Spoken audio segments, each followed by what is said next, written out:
Hi everyone, welcome back to my channel. I'm Erica and I will be answering some of your questions tonight. And if you're not yet following me on Instagram, please go ahead and do at GGInfo777 or at Genesis Healing Tribe. Once again, thank you guys so much for submitting your questions and really I love the thirst. I appreciate the thirst for knowledge and the thirst for just expanding and knowing. It restores my faith in humanity, and yeah, it's a good feeling. So I really truly appreciate you guys. Thank you so much. And so let's see, I'm just gonna jump right into it. The first question I have here is, how does someone let go of a toxic person? That is such a great question, and I think I've qualified to answer this question because it's something that I just went through in my life not so long ago, and it's a process. And interestingly enough, I couldn't find my notebook, my regular notebook where I write all of the questions, and I had to use a different notebook. And it so happened to have a list.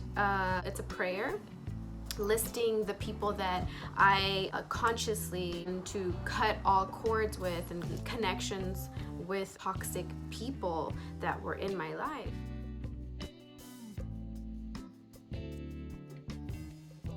It definitely is an ongoing process. It's not just like one thing that you do and then it's done, it's over. It definitely takes effort. You gotta love yourself so much that you want to be around better people, and these people, as much as you love them and you understand that they're just in a whole different vibration, they're just not cutting it, they're just not bringing that to the table. There's no equal exchange of energy and love and care, and there's not equal regard. So why allow that in your space? Because it really just hurts us at the end of the day. Your soul takes offense to that, so you're just not going to be at peace. And I wanted peace more than I wanted comfort, because I had comfort and I chose peace. I chose myself. I chose peace of mind. I chose a peaceful environment. I chose peaceful family members. And ultimately, I chose to end my ties and connections to any toxic person in my life. And it so happened to be my in-laws and my now ex-husband. I would say, so the first thing would be you really gotta want it. You really gotta love yourself and know that you deserve better. You gotta really love yourself. You have to be committed to bettering your life. You got to be committed to your happiness and your inner peace. You got to be committed to the bliss in order to love yourself enough to set boundaries, which is number 2, setting boundaries. You got to set some boundaries, right? What are boundaries?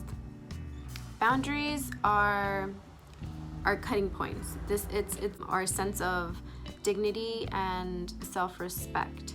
It's where we draw the line. It's where we say, okay, I can do as much as this is how much I can do. I can't do more than this. Usually that's not a problem, You communicate your needs and your boundaries, and the other person will be like, okay, gotcha. But the toxic person will have an issue with you setting boundaries, and they'll try to make you feel bad for setting boundaries. For example, let's say I want to set a boundary with my mother, and I ask her not to involve me in anything to do with communicating for her to my dad. That is me setting a boundary. Me letting my mom know, hey, anything to do with me and dad, you and dad, I just don't want to be a part of. It doesn't make me feel comfortable. Please leave me out of it. That is me setting a healthy boundary, because I'm identifying something that is not just discomfort, but disturbing to me. That is not really something that I need to do to myself. And so me choosing not to participate is setting a boundary. Now, the response could be two ways, a healthy way or a toxic way. The healthy way will be my mom understanding and respecting my boundary as a sign of love and understanding. Or the toxic response would be to be upset and try to make me feel bad about it, or try to make me feel guilty, or try to make me feel pressured into doing it for her. Sorry, my cat keeps trying to get up here. So number 1, love yourself. Number 2, set boundaries. Number 3, stick to your boundaries. If that means that you have to write down a reminder and set it on the mirror, like love yourself, or like you deserve better, or stop trying to please people, whatever that reminder may be, do it. Whether that's writing it down or putting a little reminder on your phone so that it pops up and it just kind of reminds you. Stick to your boundaries. Remind yourself of why you're setting these boundaries. And number 4 is love yourself. Love yourself enough to just really commit to honoring yourself. It's okay if other people have a problem with it. You're gonna meet better people in your life. When you let go of a toxic person, you make space for better people to come into your life. People that really resonate to your vibration. People that really understand you and value you. People that really celebrate you. People that really see you.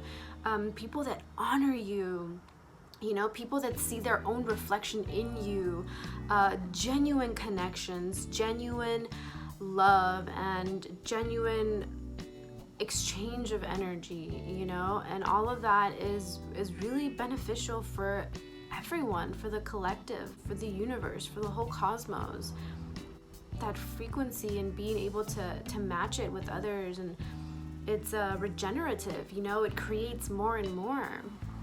And loving yourself at the end of the day is one of the greatest gifts that we can give to ourselves and we can give to others, and more so give to the next generations, so that they have those skills and that they don't have to go through all of the work that we've had to go through. Make our inner peace a priority. Yay. And so moving on to my second question here. So I posted sometime last week about me possibly having to move, and I had to sit with the idea, with the realization that I wouldn't be here anymore. And this space has been, my home has been such a blessing in my life.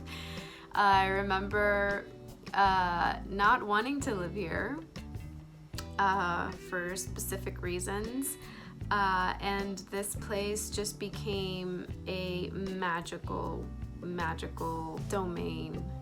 It's allowed me to transform into a mother, into an entrepreneur, into a single mother, into a head of household. So I was expressing, how I felt really grateful to my house and my space. And one of the questions that I received was, space is everything. How have you honored this space back?